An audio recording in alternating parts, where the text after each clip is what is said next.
Hello and welcome to another episode of Exploring Standards. I am Jess, the host, and today I'm here with Will Whawell. And Will is a legal project manager, an ISO 9001 auditor, a Lexcel Consultant, and he has 30 years of experience in legal costs. How are you, Will? Very good today. Thanks, Jess. How are you? I'm good, thank you. So today we are talking about Lexcel, which is the legal practice quality mark for client care, compliance, and practice management. So I'm going to get straight into the first question, which is just, can you give us a brief overview of Lexcel? Lexcel, as you say, is a quality standard that has been designed for law firms, in-house legal departments, that is actually very similar to ISO 9001. So if you're familiar with the ISO 9001 standard, you'll see a lot of similarities between the standards. Where Lexcel goes over and above, it is very closely linked to legislation around money laundering. So anti-money laundering regulations, source of funds. So if you're doing conveyancing, knowing who your client is your client a Russian oligarch, for example, or a Chinese company? Where are the businesses located and where does the source of funds come from? So it goes into some depth to keep up with the regulations that are constantly being put out by government. But in its essence, it is very similar to ISO 9001 in you go through various stages, the various points, key elements to create a quality management system, though there are, I think anybody would acknowledge, there are quite a few differences between. But if you're familiar with one, you would easily understand the other. Wonderful. So we've got a bit of a brief overview there, but now can you go a little bit deeper and give us some of the key themes of Lexcel? The key things of Lexcel are really the way that you plan, you process. So you would have 7 main areas of Lexcel, which is the structure and the strategy of the firm, the financial management of the firm, the information management of the firm, people management, risk management, client care, and then file and case management. So all of those elements are very familiar to anyone in a legal practice. Okay. And they are the key things that you do. So your strategic plan, the objectives, they have to be measurable. So again, that is similar to 9001. You have your risk calculations, your information management. So how you store information is very, very important within a Lexcel environment, just as it would be in another firm. So say the financial management, the responsibility within a law firm for who is responsible for various areas. So what is known as a culp or a coffer. So they are designations for the people who look after the various financial aspects.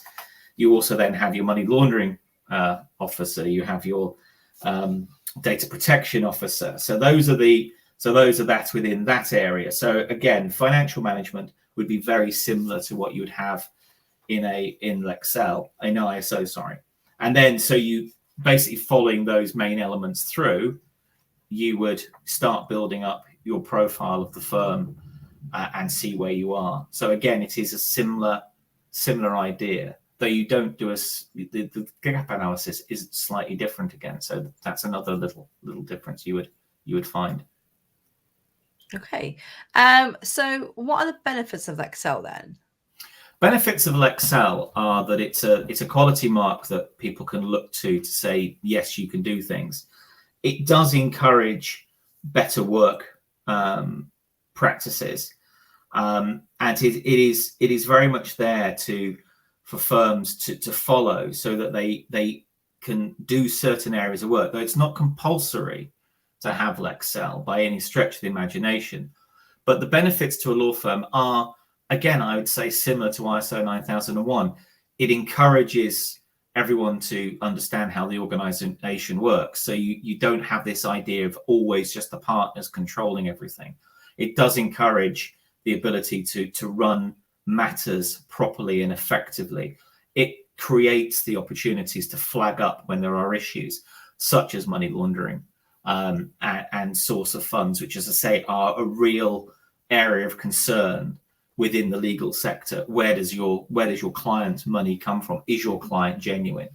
And I would say that it can be used to encourage the firm to become better. You can extend within Lexcel, if you want to, the sort of the quality management principles that you would see within the ISO world. So you can really show that you can do certain types of work. It can be used as a benchmark for businesses to use a firm. So again, you can be assessed against your own standard. Say if you were a law firm who wanted to tender to some work, and the person who was raising the tender could say, well, we've got Lexcel, have you got Lexcel? Because they may be an in-house department. Because I suppose the breadth of people who can have Lexcel is effectively law firms in England and Wales, international law firms who are operating in England and Wales, and they can have their foreign offices certified to the standard, in-house legal teams. So anything from, say, a pharmaceutical company with in-house legal to a local authority. So they can use that as their benchmark. So they can come and say, well, we'd like to see your system, how you operate. So it is encouraging quality at the end of the day, which people would assume should be built into law firms. But again, we all know the reality of business doesn't always mean that every law firm operates the same way. Yeah, absolutely. So you've just mentioned ISO 9001 quite a bit, and sort of how they're very similar. But can you kind of give us the key differences between ISO 9001 and Lexcel, or a bit of a comparison, if you will? Yeah, in my view, the key differences between ISO and Lexcel would be that Lexcel is very much linked to legislation. So you've got three key pieces of legislation, which would be the Data Protection Act 2018, which is an ongoing feast in being changed. The Money Laundering Act of 2017, which again is an ongoing piece of legislation, which is constantly changing.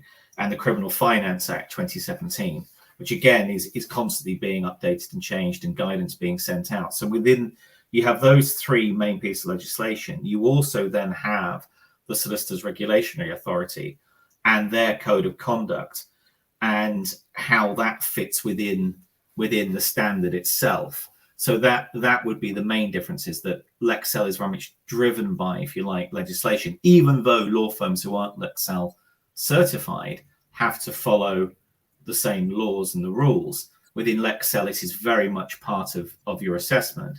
And then with the Lexcel cycle, if you like, a difference there is that you have your initial assessment, you then have year one, your annual monitoring visit, year two, your annual monitoring visit, and then year three, you have a full reassessment. And again, that is slightly different to how it would be in ISO.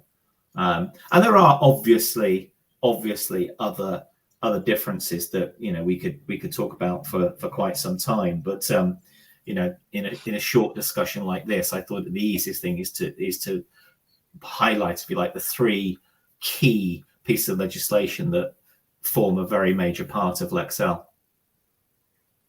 I would say that Lexcel is a lighter touch in how it operates.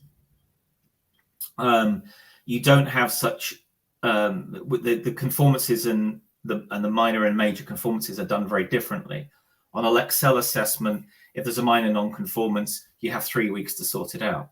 If you can't do it within 3 weeks, it goes to becoming a major, but you still have time to sort it out and supply the documentation that goes with it. There isn't the same level of, say, support from from the consultants as there would be within ISO. And as I say, I think it is a lighter touch in some ways. It's a heavier touch because of the financials.